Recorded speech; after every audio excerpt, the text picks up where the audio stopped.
અગત્યના ખાન સુરતના ભેસ્તાન વિસ્તારમાં વેપારી પર હુમલો। હલીમા રેસિડેન્સી નજીક 4 શખ્સોએ વેપારી પર હુમલો કર્યો। પૈસાની લેતી દેતી મામલે રાજા ઇલેક્ટ્રિકલ્સ નામની દુકાન ચલાવતા વેપારી પર હુમલો કરવામાં આવ્યો। હુમલાની ઘટના સીસીટીવી કેમેરામાં કેદ થઈ છે। ભેસ્તાન પોલીસે હુમલો કરનાર 4 આરોપીને ઝડપીને કાયદાનું ભાન કરાવ્યું છે। તો ઉલ્લેખનીય છે કે પોલીસે હુમલાખોરોની ધરપકડ કરી છે। ભેસ્તાન વિસ્તારમાં હુમલાની ઘટના સીસીટીવીમાં કેદ। કીર્તેશ જોડાયા છે વધુ માહિતી આપવા માટે। કીર્તેશ, શું વધુ અપડેટ સમગ્ર મામલે? બિલકુલ, સુરતમાં જે પ્રકારે અસામાજિક તત્વોનું આતંક દિવસે ને દિવસે સામે આવે છે, ત્યારે ભેસ્તાન ખાતે આવેલી જે સોસાયટી છે તે સોસાયટીમાં પૈસાની લેતી દેતી બાબતે એક વ્યક્તિને 3 જેટલા ઇસમો દ્વારા માર મારવામાં આવે છે। સમગ્ર ઘટના સીસીટીવીમાં કેદ થવા પામી હતી। જો કે સીસીટીવી સામે આવતાની સાથે જ પોલીસ તાત્કાલિક એક્શન મોડમાં આવી હતી, કારણ કે જે રીતે ગુજરાત પોલીસ હોય કે સુરત પોલીસ હોય તાત્કાલિક એક્શન મોડમાં આવે છે અને અસામાજિક તત્વોને પકડી પાડી તેમના વિરુદ્ધ કાયદેસરની કાર્યવાહી સાથે પાઠ બનાવવાની કામગીરી ચાલી રહી છે। ત્યારે તે જ પ્રમાણે આ સમગ્ર ઘટનામાં પોલીસે આરોપીઓને પકડીને પાઠ બનાવ્યો છે। હાલ આ મામલે પોલીસે ગુનો દાખલ કરી વધુ તપાસ શરૂ કરી છે। જી બિલકુલ કીર્તેશ, આભાર આ સમગ્ર માહિતી બદલ। अन्य समाचार, वापीथी जीआईडीसी 4 रस्ता नजीक ट्रेलर और रिक्शा वच्चे अकस्मातनो बनाव सीसीटीवी में कैद थयो छे। आ अकस्मात में रिक्शा चालकनुं सारवार दरमियान मौत निपज्युं छे। तो रिक्शा में सवार 5 लोग घायल थया छे। जीआईडीसी 4 रस्ता ब्रिज पहला सेलवास तरफथी आवती एक रिक्शा ट्रेलर साथे અથડાઈ હતી। तो रिक्शा में बेसेला लोग सेलवास तरफथी वापी स्टेशन जवा निकळ्या हता, त्यारे अकस्मात सर्जायो हतो। ट्रेलर चालकनी बेदरकारीना लीधे आ अकस्मात थयो होવાનો आक्षेप छे। तो रविवारे आ अकस्मात थयो हतो। तो रिक्शा ट्रेलर साथे અથડાઈ હતી। रविवारे થયેલ અકસ્માતના સીસીટીવી દ્રશ્યો સામે આવ્યા છે। અહીં 2 દ્રશ્યો જોવા મળી રહ્યા છે। કઈ રીતે અકસ્માતની ઘટના, ટ્રેલર ચાલકની બેદરકારીનો પણ આક્ષેપ। रिक्शा ट्रेलर સાથે અથડાઈને પલટી હતી। જે 2 દ્રશ્યો અત્યારે ટીવી સ્ક્રીન પર સામે આવી રહ્યા છે। તો એકમાં સીસીટીવી દ્રશ્યોમાં સમગ્ર અકસ્માતની ઘટના છે તે કઈ રીતે બની તે જોવા મળી રહ્યો છે। ટ્રેલર ચાલકની બેદરકારીનો આક્ષેપ। तो दारूनी छूटथी सरकारने थई छे आवक। गिफ्ट सिटी में दारू पीवानी छूटथी सरकारने 1 वर्ष में 94.19 लाखनी आवक थई छे। छेल्ला 1 वर्ष में गिफ्ट सिटी में 19,915 लीटर बीयरनुं वेचाण थयुं छे। गिफ्ट सिटी में 1 वर्ष में 470 लीटर वाइननुं वेचाण थयुं छे। 1 वर्ष में गिफ्ट सिटी में 3,324 लीटर दारू वेचायो। द ग्रांड मर्क्यूरी होटल और गिफ्ट सिटी क्लब ने दारू पीरसवानुं लायसन्स आपवामां आव्युं छे। तो गिफ्ट सिटी में दारू पीवाथी आवक। तो सूरत शहर तेमज जिला में दारूનું વેચાણ કરતા બુટલેગરો સામે કાર્યવાહીની માંગ કરવામાં આવી છે। કોંગ્રેસ નેતા દર્શન નાયકે સરકારને રજૂઆત કરી। દર્શન નાયકે સુરતના ગ્રામ્ય વિસ્તારોમાં દારૂનું વેચાણ અને ઉત્પાદન કરતા એકમો સામે કાર્યવાહી કરવા ગૃહ રાજ્યમંત્રી તેમજ સરકારને રજૂઆત કરી છે। દર્શન નાયકે જણાવ્યું છે કે છેલ્લા ઘણા સમયથી गुना साथे जोड़ायेला बूटलेगर अंगे घणी फरियादो उठी रही है। कांग्रेस नेता द्वारा पोलीस विभागे तैयार करेल 538 बूटलेगरोनी यादी साथे सरकारने रजूआत करी है। તેમણે જણાવ્યું છે કે 2024 માં 43 બુટલેગરો સામે પાસા અને 93 સામે તડીપારની દરખાસ્ત થઈ હતી। 40 જેટલા બુટલેગરોની સામે પાસાના કેસો કરવામાં આવ્યા છે અને 92 જેટલાની સામે તડીપારની દરખાસ્ત કરવામાં આવી। કોને કેટલાને પાસા કર્યા, કેટલાને તડીપાયા કર્યા, આજે પણ એ માહિતી આપવામાં આવી નથી। પગલાં લેવાયા કે નથી લેવાયા। બાકીના જે છે 350 થી વધુ બુટલેગરો એ આજે પણ ખુલ્લેઆમ દારૂ વેચી રહ્યા છે। મહત્વપૂર્ણ સમાચાર, છોટા ઉદેપુર આરોગ્ય વિભાગ હવે ભુવાઓના ભરોસે। ટીબીના દર્દીઓને શોધવા ભુવાઓની મદદ લેવાઈ રહી છે। ટીબીના દર્દીઓને શોધીને સારવાર આપવા ભુવાની મદદ માટે ભુવાઓને 1000 રૂપિયાનું ઇન્સેન્ટિવ ચૂકવાય છે। આરોગ્ય વિભાગ પાસે જિલ્લામાં 742 ભુવા નોંધાયેલા છે। જે બળવા ભુવાની કામગીરી કરતા હોય છે તો એવા વ્યક્તિઓની અમે એક વર્કશોપ કર્યો હતો। ટીબીના રોગ વિશે માહિતી આપવામાં આવી હતી અને ટીબીના રોગથી ગ્રસિત કોઈ વ્યક્તિ એમની પાસે આવતું હોય અથવા કોઈ દર્દીઓ આવતા હોય તો એવા લોકોને નજીકના આરોગ્ય કેન્દ્રમાં જો ટીબીના શંકાસ્પદ લક્ષણો હોય તો એ નજીકના આરોગ્ય કેન્દ્રમાં એમની ગળફાની તપાસ થાય અને એમની દવા કરવાની થાય તો એ દવા એ લોકો જો પોતે ગળાવવા માટે તૈયાર હોય તો એમને ડોટ પ્રોડક્ટ તરીકે પણ અમે વર્કશોપ કરીને સમજૂતી કરેલી છે, સમજ આપેલી છે। અશિક્ષિત ભુવાઓ પર વધુ ભરોસો રાખતા આ પહેલ છોટાઉદેપુરમાં ભુવાઓ માટે યોજાયું વર્કશોપમાં ભુવાઓને અપાઈ ટીબી અંગે માહિતી. ટીબીના દર્દીઓ ભુવાઓ પાસે આવતા હોય છે. દર્દીને હેલ્થ સેન્ટરમાં મોકલવાની સમજૂતી અપાય છે. દવા આપવા માટે પણ ભુવાઓ પાસે સમજૂતી કરાઈ. બળવા ભુવા પણ દવા ખાઈને સાજા થયા છે. સકારાત્મક અભિગમ સાથે આ વર્કશોપ યોજાયો. વહેલું નિદાન વહેલી સારવાર હેતુથી આ પહેલ.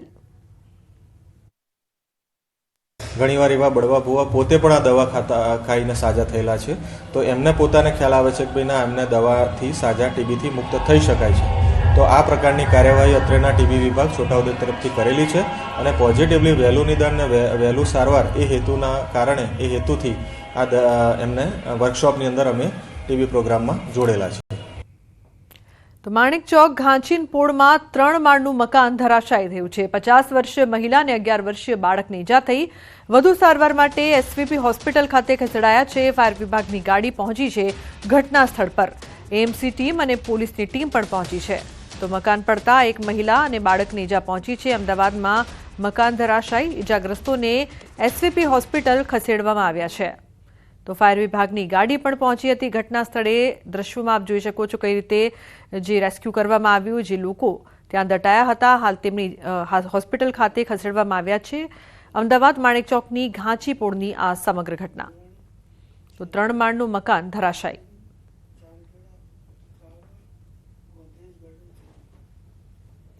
અન્ય સમાચાર સુરતથી. સુરતના ડિંડોલી વિસ્તારમાં આવેલ ભેસ્તાન આવાસમાં બુલડોઝર પહોંચ્યું. અસામાજિક તત્વ ફિરોઝ ખાન દ્વારા ભેસ્તાન આવાસમાં ગેરકાયદેસર બાંધકામ કરાયું હતું. ભેસ્તાન આવાસ સી બિલ્ડિંગના પાર્કિંગમાં ગેરકાયદેસર રીતે પોતાની ઓફિસ ઊભી કરાઈ હતી, જેની જાણ પોલીસને થતાં ડિંડોલી પોલીસ દ્વારા ગેરકાયદેસર ઓફિસનું ડિમોલેશન કરાયું છે. 4 જેટલા ગંભીર ગુનાનો આરોપી છે ફિરોઝ ખાન. હાલ તે ફરાર છે. પોલીસે તેને ઝડપવા ચક્રો ગતિમાન કર્યા છે. અહીંયા બેસીને ગેરકાનૂની કામો કરતો હતો. એના વિરુદ્ધ એમડી જેવા ડ્રગ્સના કેસો થયેલા છે. આ ઉપરાંત મારામારી, ધાક ધમકી આ પ્રકારના ગુનાઓ પણ નોંધાયેલા છે. આ જે વ્યક્તિ છે ફિરોઝ ખાન, એના વિરુદ્ધ જે પણ ફરિયાદ આપશે એના ઉપર અમે ચોક્કસ કાર્યવાહી કરીશું. અત્યારે ફિરોઝ ખાન અહીંથી જતો રહ્યો છે. તો કાપોદ્રા પોલીસને હીરા ચોરને પકડવામાં મોટી સફળતા મળી છે. પોલીસે મજૂરનો વેશ ધારણ કરી રાજસ્થાન અને મધ્યપ્રદેશથી 2 આરોપીને ઝડપી પાડ્યા છે. નોંધનીય છે કે 13 થી 15 માર્ચ દરમિયાન કાપોદ્રામાં હીરાના કારખાનામાં 11 લાખ રૂપિયાના હીરાની ચોરી થઈ હતી. આકાશ શાક્ય નામના કારીગરે હીરાની ચોરી કરી હોવાનું ખુલતા પોલીસે તપાસ કરી હતી. આકાશ ચોરી કર્યા બાદ મધ્યપ્રદેશ ચંબલ પાસે આવેલા પોતાના વતન ભાગી ગયો હતો. તેથી પોલીસે મજૂરનો વેશ ધારણ કરીને ગામમાં રેકી કરી આરોપી આકાશને ઝડપી પાડ્યો હતો. આકાશની પૂછપરછમાં રાજસ્થાનના કૈલાશકુમાર મેઘવાલનું નામ ખુલતા પોલીસે તેની પણ રાજસ્થાન જઈને ધરપકડ કરી હતી. ભીંડ વિસ્તારમાંથી એ પ્રથમ આરોપીને પકડી અને રાજસ્થાન ખાતે તપાસમાં ગયેલા અને રાજસ્થાન ખાતેથી બીજા આરોપીને પકડી અને 11 લાખમાંથી 6.5 લાખનો મુદ્દામાલ રિકવર કરેલો છે. અન્ય મુદ્દામાલ તેણે સુરતમાં જે જગ્યાએ વેચ્યો છે ત્યાંથી રિકવર કરવાની પ્રક્રિયા હાલ ચાલુ છે. તો ખેડામાં આરોગ્ય વિભાગના કર્મચારીઓ હડતાળ પર ઉતરતા દર્દીઓને ભારે હાલાકી ભોગવવી પડી રહી છે. નોંધનીય છે કે એમપીએચડબલ્યુ, એફએચડબલ્યુ, એમપીએચએસ અને એફએચએસ તરીકે કામ કરતા કર્મચારીઓએ હડતાળ કરી છે. બીજી તરફ ડબલ ઋતુના કારણે રોગચાળો વકરતા લોકો મુશ્કેલીમાં મુકાયા છે. ઘરે ઘરે દર્દીઓને લાભાર્થીઓનું રૂટીન ચેકઅપ પણ અટવાઈ ગયું છે. તેમ છતાં સેન્ટર પર હંગામી કર્મચારીઓની પણ ભરતી કરવામાં નથી આવતી. જ્યારે સમગ્ર બાબતે જિલ્લા આરોગ્ય અધિકારીએ મૌન સેવ્યું છે. મુશ્કેલીમાં સાહેબ જો ઘેર આવતા હતા અઠવાડિયે, અત્યારે ગામમાં વાવડ ચાલુ છે બધા. જે અઠવાડિયે તપાસ કરતા હતા હવે બંધ થઈ ગયું છે. હવે અમારે લીધે અમારે છેક સરકારી દવાખાનામાં આવવું પડે. કેટલા દિવસ હા તો 10 દાડા થયા, 10 દિવસ. કયા પ્રકારની મુશ્કેલી પડે? તાવ આવે, કમરના દુખાવો છે, પાણી તપાસ કરવાની છે એ કરતા નથી. વાયરસ ચાલુ છે ગામમાં, ઝાડા ઉલટીના. આરોગ્ય કર્મચારીઓ છેલ્લા એક સપ્તાહથી હડતાળ પર ઉતર્યા છે. જેને લઈને લિંબાસી પેસ્ટ ખાતે university Gujarat team reality check કરવા પહોંચી છે. કેટલાક લાભાર્થીઓ આગળ તમે જોઈ રહ્યા છો દર્દી સાથે, કેટલાક પોતાના નાના બાળક સાથે અહીં આગળ દવાખાને દવા માટે આવ્યા છે અને તેઓ કેમ આવે છે તમે સાથે વાત કરીશું. શું નામ તમારું અને કેમ અહીં આગળ આવવું પડ્યું? હા, યોગેશભાઈ રાવજીભાઈ સોલંકી. છોકરીને તાવ આવે છે, બીમાર થઈ જાય એટલે દવા લેવા આવવું પડે. યોગેશભાઈ, સામાન્ય રીતે છોકરું જયારે નાનું ત્યારે ઘરે બેઠા તેને સારવાર આપતા હોય છે, કેમ અત્યારે તમારે સુધી લાંબુ થવું પડ્યું? એ અઠવાડિયાથી આયા નહીં એટલે આવવું પડ્યું. હડતાલ હોવાના કારણે આવતી તે વાત છે, તો કેવા પ્રકારની મુશ્કેલી પડી હતી? જી. એ ઘેર આવે નહીં એટલે પણ દવા લેવા આવવું પડે. એટલે બિલકુલ કહી શકાય કે જે પ્રકારે પોતાનું જે નાનું બાળક છે તેને લઈને હોસ્પિટલ સુધી એમને લાંબુ થવું પડ્યું છે. અન્ય કેવા પ્રકારની અસર હોસ્પિટલમાં જોવા મળે છે તેની પણ આપણે અહીં આગળ તપાસ કરીશું. જે પ્રકારે MSPW ના જે કર્મચારીઓ છે તે પોતે ઘરે ઘરે જઈને જે લાભાર્થીઓ હોય છે, જે તમામ લોકો તેમને ઘરે ઘરે જઈને જે દવા આપતા હોય તેના બદલે અત્યારે જે PSC સેન્ટર છે ત્યાં આગળ જે લાભાર્થીઓ છે તેમને લાંબુ થવું પડ્યું છે. તો કેટલીક બાજુ કેટલાક જે ડોક્ટર પણ હોય છે તે પણ પોતે પોતાની માસ સિવિલ પર અથવા રજા પર હોવાના કારણે દર્દીઓને ભારે હાલાકી વેઠવાનો વારો આવી રહ્યો છે. કહી શકાય કે આ હડતાલ વહેલેથી સમજાય જેથી આ દર્દીઓ છે તમને હાલાકીથી દૂર થવું પડે. એટલે કહી શકાય કે ન્યૂઝ 18 ગુજરાતના રિયાલિટી ચેકમાં એ સાબિત થાય છે કે જે MSPW ના જે કર્મચારીઓ હડતાલ પર છે ત્યાં લીધે દર્દીઓને PSC સુધી લાંબા થવાનો વારો આવે છે. ઉમંગ પટેલ, ન્યૂઝ 18 ગુજરાતી, લીંબાસી, ખેડા. છેલ્લા 8 દિવસથી આરોગ્ય કેન્દ્રના કર્મચારીઓ હડતાળ પર ઉતર્યા છે. અરવલ્લી જિલ્લાના આરોગ્ય કર્મીઓ પણ હડતાળ પર છે. ત્યારે ન્યૂઝ 18ની ટીમ ધનસુરાના પ્રાથમિક આરોગ્ય કેન્દ્ર ખાતે પહોંચી જ્યાંની સ્થિતિ જાણવા પ્રયત્ન કર્યો. ત્યાં કર્મીઓ હડતાળ પર ઉતરી જતા વેક્સિન સહિતની કામગીરી અટવાઈ છે. તો આરોગ્યની સેવાઓમાં ઉણપ ન આવે તે માટે હંગામી કર્મીઓને મૂકવામાં આવ્યા છે. રાજ્યમાં આરોગ્ય કર્મચારીઓ હડતાલ ઉપર છે. આજે 8મો દિવસ છે. ત્યારે અરવલ્લી જિલ્લાની ધનસુરા તાલુકાનું જે શિકા પ્રાથમિક આરોગ્ય કેન્દ્ર છે ત્યાં ન્યૂઝ 18 ગુજરાતીની ટીમ પહોંચી છે કે શું હાલ છે. અહીંયા આરોગ્ય કર્મચારીઓ હડતાલ ઉપર છે, અત્યારે શું સ્થિતિ છે? અહીંયા દર્દીઓ અહીંયા આવે છે તો એમના માટે શું આયોજન છે? ઓકે, અહીંયા આરોગ્ય કર્મચારી હડતાલ પર છે પણ અમારે અહીંયા NHM સ્ટાફ, બધું સ્ટાફ હાજર છે. બરાબર. અહીંયા આગળ અમારી ઇમરજન્સી સેવાઓ બધી અમારી ચાલુ છે. ઇવન આજે અમારો મમતા દિવસ છે સોમવારે, તો મમતા ક્લિનિક પર અમારું ઇમરજન્સી સેવા પણ ચાલુ છે. ઓલ્ટરનેટિવ સ્ટાફ હાજર હોવાથી હાલ કોઈ તકલીફ પડી રહી નથી અમને. ચોક્કસથી જે પ્રકારે જણાવ્યું કે હાલ કોઈ તકલીફ પડી નથી રહી, કારણ કે બીજા અન્ય જે કર્મચારીઓ એ મૂકવામાં આવ્યા છે કોન્ટ્રાક્ટ બેઝવાળા. આપ દર્શો તમને આ તરફ બતાવીશ કે જે પ્રકારે જે પ્રાથમિક આરોગ્ય કેન્દ્ર શિકા ખાતેનું છે કે ત્યાં હાલ કોઈ દર્દી જોવા નથી મળી રહ્યા, પરંતુ જે પ્રકારે અધિકારી દ્વારા જણાવવામાં આવ્યું કે જે દર્દીઓ આવે છે તેમને સંપૂર્ણ જે સારવાર છે આપવામાં આવે છે. પરંતુ જે પ્રકારે આરોગ્ય કર્મચારીઓની જે હડતાળ છે તેના કારણે જે સ્થિતિ બની છે તેમાં ક્યાંક ને ક્યાંક જે પ્રકારે ખાલી જોવા મળી રહ્યા છે, દર્દીઓ નથી આવી રહ્યા, જે પ્રકારે તેઓ આગળ વધારી રહ્યા છે, તેવા સંજોગોમાં તેની સામે અપવાદરૂપ અન્ય કર્મચારીઓ મૂકી અને હાલ કામ ચલાઉ કામગીરી કરવામાં આવી રહી છે. હાર્દિક પટેલ, ન્યૂઝ 18 ગુજરાતી, શિકા પ્રાથમિક આરોગ્ય કેન્દ્ર, અરવલ્લી. તો આરોગ્ય કર્મચારીઓની હડતાળનો 8મો દિવસ છે, છતાં આ હડતાળ હજુ સુધી યથાવત જોવા મળી રહી છે. ત્યારે હવે આગામી સમયની રણનીતિ નક્કી કરવા કામરેજના ગેલ અંબે મંદિર પરિસર ખાતે મીટિંગ યોજાઈ હતી. ઉલ્લેખનીય છે કે સુરત જિલ્લા પંચાયત આરોગ્ય કર્મચારી મંડળ તેમની 2 મુખ્ય માંગણી, જેમાં ટેકનિકલ પગાર ધોરણ અને ખાતાકીય પરીક્ષા મુક્તિના મુદ્દે અચોક્કસ મુદ્દતની હડતાળ પર ઉતર્યા છે. અને સરકાર તરફથી કોઈ પ્રતિક્રિયા નથી મળી અને તેમને કારણદર્શક નોટિસ મળી છે, જે બાબતે સમગ્ર જિલ્લાના કર્મચારીઓએ કામરેજના ગેલ અંબે મંદિર ખાતે મીટિંગનું આયોજન કરવામાં આવ્યું હતું. આજે 1 અઠવાડિયા ઉપર થઈ ચૂકી છે, છતાં સરકારશ્રી દ્વારા કોઈ પણ અમારી 2 માંગણીઓનું પોઝિટિવ નિરાકરણ ના આપવાની જગ્યાએ અમને કારણદર્શક નોટિસ આપી છે, અમારી સેવા તૂટ ગણી છે અને ચાર્જશીટ આપવાની તૈયારી થઈ રહી છે. તો એના જ આયોજનના ભાગરૂપે કે અમારે નોટિસનો ખુલાસો કેમ આપવો અને આ લડતને કેમ આગળ લઈ જવી અને અમારી 2 મુખ્ય માંગણી કેવી રીતના સરકારશ્રી દ્વારા સંતોષ આવી, તો તેના આયોજનના ભાગરૂપે આજરોજ અમે કામરેજ મુકામે મિટિંગ આયોજિત કરી છે. અમારા જે 2 પ્રશ્ન છે, જે ટેકનિકલ ગ્રેડ પે કરવો અને અમારું જે ખાતાકીય પરીક્ષા છે એ રદ કરવા માટે અમે લડીશું અને જ્યાં સુધી અમને આનો જીઆર ઠરાવ ન આપે ત્યાં સુધી અમારી આ અચોક્કસ મુદ્દતની હડતાલ અમારી ચાલુ જ રહેશે અને અમે આમાંથી કોઈ પણ ઝૂકવાના નથી.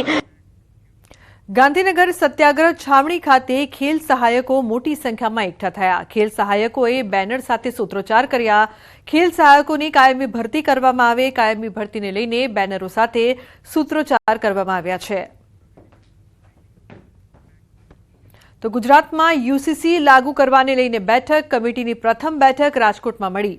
બેઠકમાં લિવ ઇન રિલેશનશીપનો મુદ્દો પણ ચર્ચાયો. કમિટીના સભ્ય સુરત યુનિવર્સિટીના પૂર્વ કુલપતિ દક્ષેશ ઠાકર અને ગીતાબેન શ્રોફ ઉપસ્થિત રહ્યા. UCC કમિટીની પ્રથમ બેઠકમાં લિવ ઇન રિલેશનશીપનો મુદ્દો સૌથી વધુ ઉછળ્યો. કોંગ્રેસના પૂર્વ ધારાસભ્ય અને મુસ્લિમ અગ્રણી મોહમ્મદ પીરઝાદા અને મુસ્લિમ અગ્રણીઓએ વિરોધ નોંધાવ્યો. પૂર્વ ધારાસભ્ય મોહમ્મદ જાવેદ પીરઝાદાએ કહ્યું, અમે યુસીસી કાયદાના વિરોધમાં છીએ. બંધારણના કલમ 44 હેઠળ યુસીસી કાયદો ફરજિયાત લાગુ ન કરી શકાય. જો કરવો જ હોય તો બંધારણમાં સુધારો કરવો જોઈએ. યુસીસી નો વિરોધ અમે કરીએ છીએ, વિરોધ છે. એનું મોટું કારણ એ છે કે બંધારણની 44મા આર્ટિકલમાં જે વાત કરવામાં આવી છે યુસીસી વાત એ ફરજિયાત નથી, મરજિયાત આનો અમલ કરવો જોઈએ. ગીર સોમનાથ સાસણગીર નજીક એલસીબી પોલીસના દરોડા. ધ પ્રીમિયર રિસોર્ટમાં દરોડા પાડવામાં આવ્યા. 55 પૈકી 8 જુગારીઓ અગાઉ પણ અનેકવાર જુગાર રમતા પકડાઈ ચૂક્યા છે. જ્યારે કડીનો ગેમ્બલર ભાવેશ નામનો શખ્સ આ તમામ જુગારીઓને ગીર વિસ્તારમાં લઈ આવ્યો. રોકડ રકમ 28.54 લાખ સહિત 4 વિદેશી દારૂની બોટલ, 70 જેટલા મોબાઈલ ફોન્સ અને 15 જેટલી કાર સહિત 2.35 કરોડનો મુદ્દામાલ પણ જપ્ત કર્યો. પોલીસે તમામ સામે કાયદેસરની કાર્યવાહી હાથ ધરી છે. બાતમીના આધારે એલસીબી પોલીસ જુગારધામ પર ત્રાટકી હતી.